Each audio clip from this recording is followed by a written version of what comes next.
प्रिय विद्यार्थियों, आप सभी लोग जवाहर नवोदय विद्यालय प्रवेश परीक्षा की तैयारी कर रहे हैं। इस चैनल के माध्यम से इस चैनल की प्लेलिस्ट में मैंने आपके लिए बहुत सारे वीडियो बना रखे हैं। आप उन वीडियो को जरूर देखें और नवोदय विद्यालय की इस प्रवेश परीक्षा में आप सफल हों, यही उम्मीद, यही आशा। चलो आज गणित में कुछ नया सीखते हैं। देखिए क्वेश्चन है आपके पास 0.036 माइनस 0.027। ये बटे का निशान है, इसके बटे में क्या लिखा है 0.03 का मान होगा। ये चार आपके पास उत्तर है ए, बी, सी और डी। इन चारों में से इसको हल करना है। कैसे हल करना है? पहले इस संख्या में से इसको माइनस करना है और जो उत्तर आएगा ना उसमें आपको 0.03 का भाग लगाना है। तो देखिए सबसे पहले हम देखते हैं यहाँ पर क्या लिखा है 0.036। तो ये लिखा आपने 0.036। इसमें से इसको माइनस करें तो आपको ध्यान रखना है इस पॉइंट के नीचे ही आपको पॉइंट लगाना है। ठीक है, तो यहाँ दशमलव के नीचे दशमलव लगा दिया। इधर क्या है आपका 0 है, इधर आपका 0, 2 और ये 7 है। ठीक है, इसको आपको माइनस करना है। आपका 6 में से 7 कम करेंगे तो 6 में 7 कम नहीं होगा तो 16 में से 7 जाएगा तो यहाँ बचेगा आपका 9। फिर आप हासिल उधार देंगे तो 2 में से 2 मतलब 0, यहाँ पर भी 0, यहाँ दशमलव और ये 0, मतलब आपका आया 0.009। ये आपका मिला। लेकिन इसमें अब भाग लगाना आपको 0.03 से। तो देखिए ये लिखा 0.009, इसमें भाग लगाना आपको 0.03 का। ठीक है, 0.03 इसका भाग लगाना है। तो एक सरल सा तरीका मैं बताता हूँ आपको कि इसका भाग हम किस प्रकार लगा सकते हैं। तो मैंने पहले बेसिक वीडियो में समझा भी रखा है और आपको बता दूं।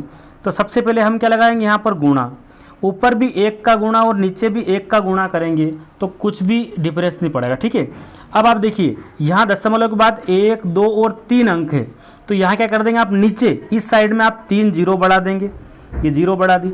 इधर अगर देखें यहाँ पर, यहाँ दशमलव के बाद 1 और 2 अंक है तो ऊपर आप कितने शून्य लगा देंगे, 2 शून्य लगा दो। अब देखिए अब आपका शून्य से शून्य हट गया ऐसा समझो। ठीक है, और ये क्या बचा आपका, यहाँ पर हम वापस 0 से 0 काटेंगे, 1 से 1, इस 1 से 1, तो यहाँ पर कुल मिला के क्या बचा आपके पास 9 और बटे में 3।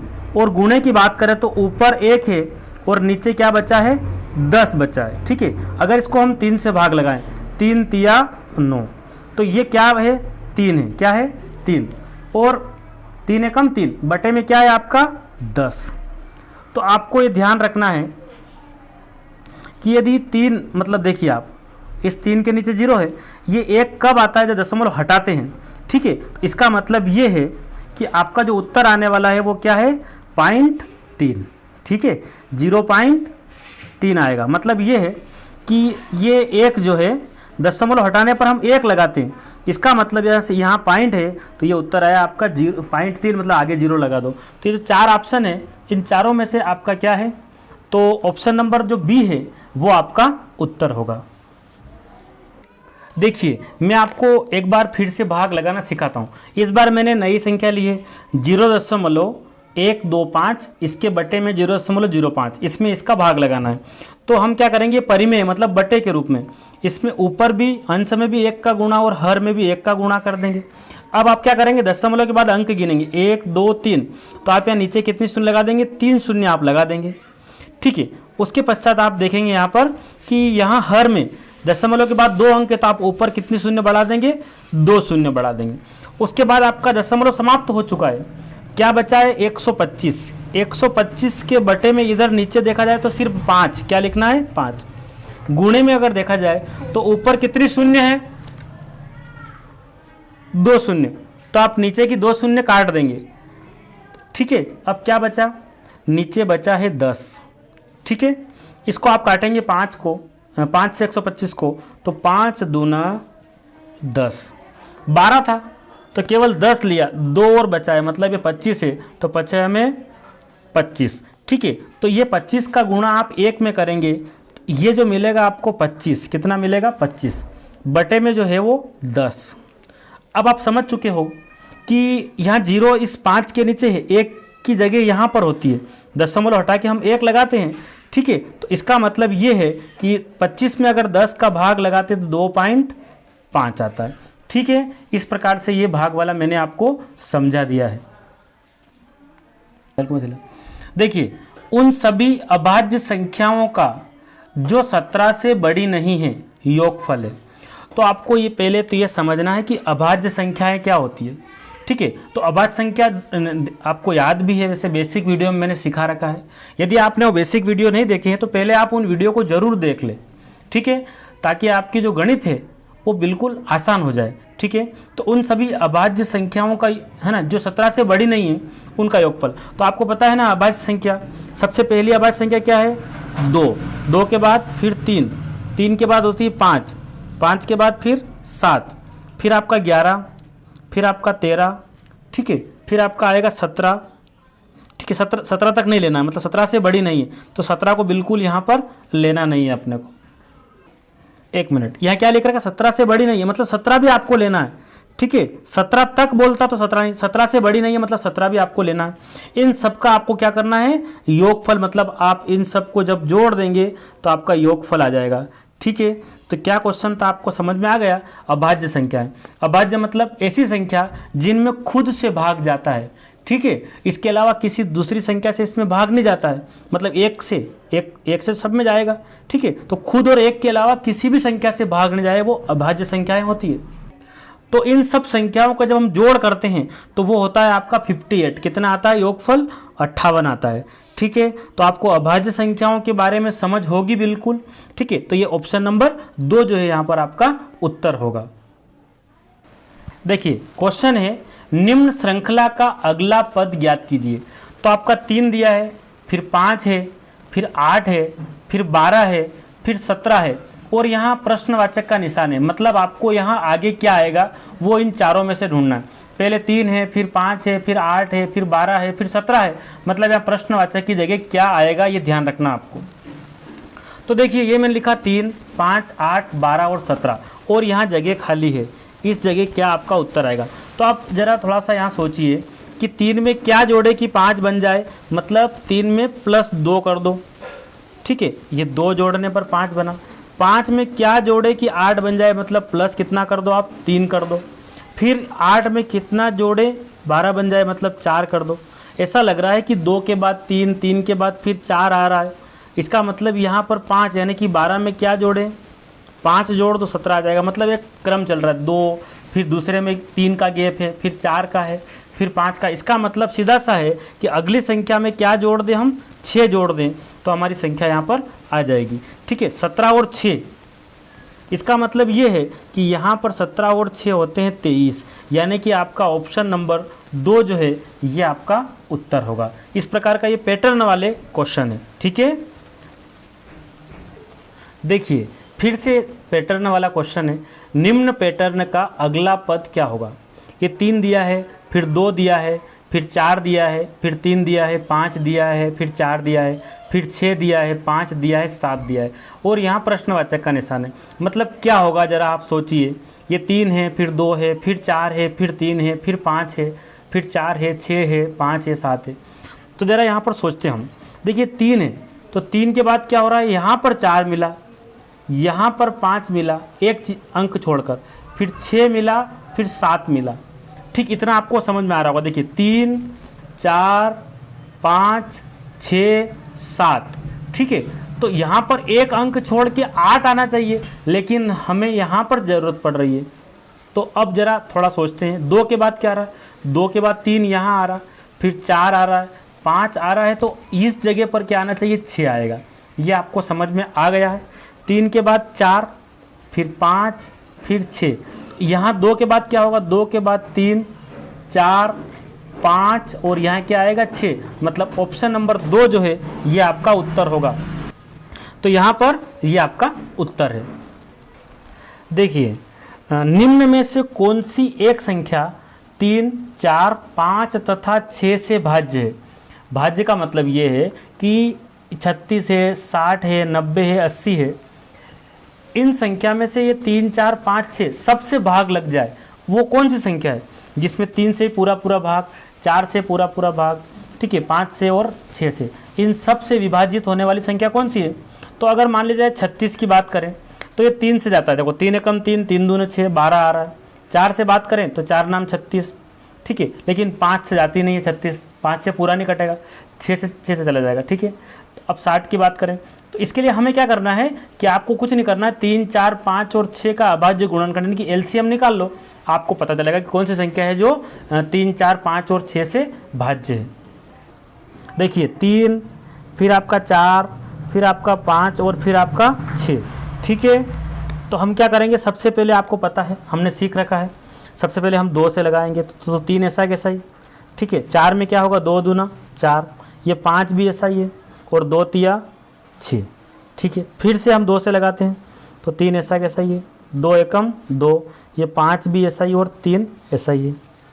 इसके बाद आप 3 से लगा लो, ठीक है, तो क्या होगा, 3 एकम 3, ये भी 5 ऐसा कैसा और 3 एकम 3, और लास्ट में आपको पता है 5 से जाएगा, ठीक है। तो ये सब क्या हो जाएगा, 1 1, 5 एकम 5, 5 एकम 5, क्या मिला, 2 गुणा 3 गुणा 5, यानी कि 2 दूना 4, 4 तिया 12, 12 पंजे 60, आपको पता है इनका गुणा करना पड़ता है, 2 दूना 4, 4 तिया 12 और 12 का गुणा 5 में करेंगे, 12 पंजे 60, यानी कि कौन सा है संख्या, वो उत्तर ऑप्शन नंबर बी है, जो 3, 4, 5 और 6 सभी से भाज्य है।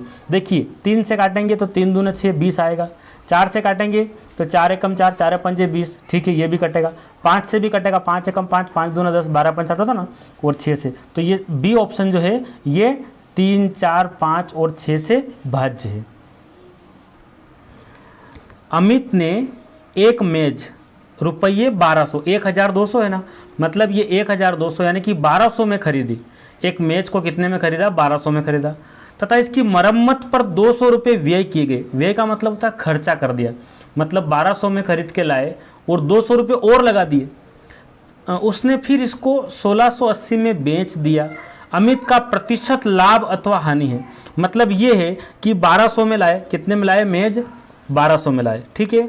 तो यहाँ हम लिखते हैं मेज का क्रय मूल्य, क्या लिखते हैं, क्रय मूल्य। तो क्रय की बात करें तो 1200 में उसने खरीदी, ठीक है, खरीदने के बाद थोड़ा काम करवाया, मतलब मरम्मत का मतलब होता है रिपेयरिंग करवाई, टूट फूट होगी तो उसको रिपेयरिंग करवाई, कितना खर्चा लगाया, 200 का। इसका मतलब ये है कि वास्तविक क्रय मूल्य जो है वो कितना हो गया मेज का, 1200, वो ने 200 रुपये और लगा दिए रिपेयरिंग के, इसका मतलब ये हुआ कि उसके 1400 क्रय मूल्य हो गया मेज का, 1200 रुपये वो और 200 रुपये खर्च कर दिए, यानी कि 1400।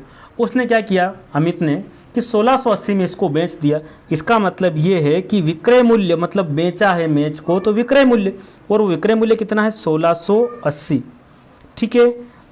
तो यहाँ पूछा है लाभ या हानि क्या हुई, ये प्रतिशत में निकालिए।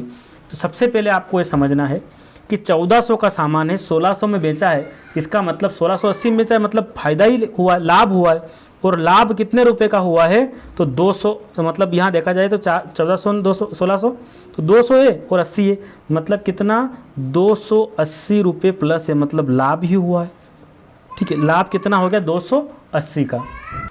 तो यहाँ पर हमको 280 का लाभ हुआ है, तो आपको लाभ हुआ तो लाभ प्रतिशत निकालिए। तो लाभ प्रतिशत हमने लाभ और हानि के सवाल बेसिक वीडियो में, आप चैनल की प्लेलिस्ट में जाएंगे, वहाँ पर आपको नवोदय विद्यालय की एक प्लेलिस्ट मिलेगी इसी चैनल में, और उन सब वीडियो को आप देखेंगे तो आपका लाभ हानि का कॉन्सेप्ट पूरा क्लियर हो जाएगा। यानी कि लाभ प्रतिशत निकालना है तो लाभ बटे क्या होगा, क्रय मूल्य, लाभ बटे क्रय मूल्य होगा, और हम गुणे में 100 लगा देंगे, कितना लगा देंगे, 100। तो आपको लाभ कितने रुपए का हुआ, 280 का, तो हम ऊपर लिखेंगे 280। अब क्रय मूल्य की बात करें तो क्रय मूल्य यहाँ पर कितना है, वो 1200 और 200 दोनों है, ये आपको ध्यान रखना है। 1200 में खरीदी और मरम्मत भी जोड़ना है, तभी तो वास्तविक क्रय मूल्य बनेगा। तो आपको बटे में क्रय मूल्य में कितना लिखना है, आप 1400, यानी कि 1400 लिख दिया, गुणे में आपने 100 लगा दिया, 2 शून्य से इस 2 शून्य को हम काट दें, और 14 से हम 28 को काटते हैं, 14 दूनी 28, तो आपका शून्य बचा ना, ये लगा दो, मतलब लाभ कितना प्रतिशत मिला, 20% लाभ मिला अमित को। ठीक है, तो ये आपको समझ में आया होगा। यानी कि यहाँ पर ऑप्शन नंबर आपका जो है वो 20% लाभ। देखो आपको ऑप्शन भी ध्यान से देखना परीक्षा में, नहीं तो 20% देख के आप डायरेक्ट निशान सी लगा दोगे, जो कि गलत होगा। या हानि लेकर के पीछे इसको भी पढ़ना पड़ेगा। यानी कि 20% क्या हुआ है, लाभ हुआ है। 1400, 1200 और 1400 और 1600 ज़्यादा तो ये है, बेचने पर ज़्यादा पैसे मिले मतलब फायदा हुआ, लाभ हुआ। तो यानी कि आपको ऑप्शन नंबर डी यहाँ पर उत्तर है ना। 1 से 25 तक की संख्याओं का योगफल क्या होगा। 1 से 25 तक की संख्याओं का आपको योगफल निकालना है। तो आप क्या करेंगे, 1 + 2 + 3 ऐसे करेंगे तो बहुत समय लगेगा। मैंने आपको बेसिक वीडियो में एक फार्मूला सिखाया था और वो फार्मूला था n + 1, ठीक है, पूरे के बटे में 2। ये एक सूत्र था, इससे हम लगातार 1 से शुरू होने वाली संख्याओं का योगफल निकाल सकते हैं। फिर से मैं कह रहा हूँ, कहाँ से, 1 से शुरू होने वाली, बीच में से आप नहीं निकाल सकते हो, ठीक है। तो 1 से शुरू हो गया, यानी कि लगातार संख्याओं का योग निकालना हो तो ये फार्मूला है। तो यहाँ n क्या है, तो यहाँ n का मतलब अंतिम अंक, तो अंतिम संख्या आपकी 25 है। तो आप क्या कर देंगे, n की जगह आप लिखेंगे 25। कितना लिखेंगे, 25 तक निकालना आपको, 1 से 25 तक, तो 25 लिखेंगे। फिर आप वापस n दिखा मतलब यहाँ पर भी 25 लिखेंगे, प्लस आप 1 लिखेंगे। फिर उसके बाद बटे में क्या कर देंगे, 2 कर देंगे, ठीक है। 25 तो है से आपका सेफ, कोष्टक में कितना हो गया 25, और कोष्टक का मतलब गुणा होता है, 25 ने 1 26, और ये बटे में कितना है 2। इस 2 से आप 26 को काट दो, तो 2 एकम 2, 2 तिया 6। 25 का गुणा आप 13 में करेंगे, ठीक है। तो 25 का गुणा हम जब 13 में करते हैं, 25 × 13, ठीक है, तो 13 पंजे होता है आपका 65, यानी कि 5 हासिल आया आपका 6। फिर 13 दूने 26 और 6 की बात करें तो 26 और 6 यानी कि ये होता आपका 32। तो 325 आपका 1 से लेकर 25 तक की संख्याओं का योगफल होगा। कितना, 1 से लेकर 25 तक की संख्याओं को जोड़ेंगे तो बहुत समय लगेगा, लेकिन हम फार्मूले को ध्यान में रखेंगे तो ये आपका ऑप्शन नंबर बी जो है ये आपका उत्तर होगा 325। क्या है सूत्र, n + 1 पूरे के बटे में 2, ठीक है। इससे हम लगातार संख्याओं का योगफल ज्ञात कर सकते हैं। देखिए अगर मैं क्वेश्चन आपको यहाँ पर देता हूँ कि 1 से 10 तक का योग, 1 से 10 तक की संख्याओं का योग निकालिए, तो आप क्या करेंगे, मैंने क्या बताया, n + 1/2।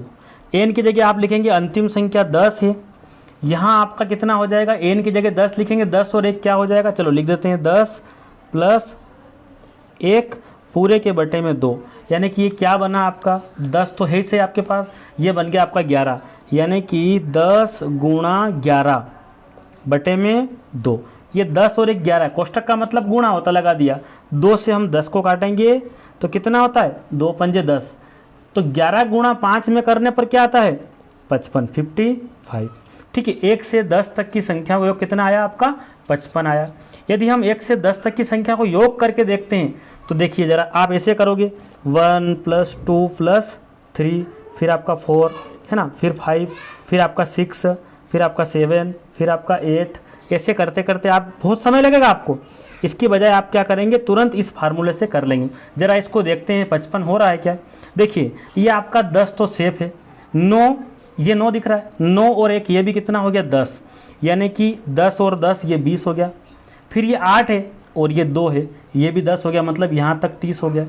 फिर 7 और यहाँ की बात करें अब 3 की, ये भी कितना हो रहा 10, यानी कि 40। 6 और 4 ये भी 10 हो रहा, मतलब 50, और ये 5 बचा, मतलब टोटल योग कितना आ रहा 55, ठीक है। तो ये 55 हो रहा, ये भी आपको समझ में आया होगा। ये वाला सूत्र आप लगातार संख्या यानी कि 1 से शुरू होगी तभी निकलेगी, ठीक है। उम्मीद करता हूँ ये आपको समझ में आया होगा। यदि ये वीडियो अच्छा लगा हो तो आप इसको लाइक करना है, ठीक है, शेयर करना है, और अपने फ्रेंड लोगों को बताना है कि इस चैनल के माध्यम से हम नवोदय की तैयारी बहुत अच्छे से कर सकते हैं, ठीक है। चैनल की प्लेलिस्ट में बहुत सारे वीडियो हैं, आप उन्हें ज़रूर देखें। ओके।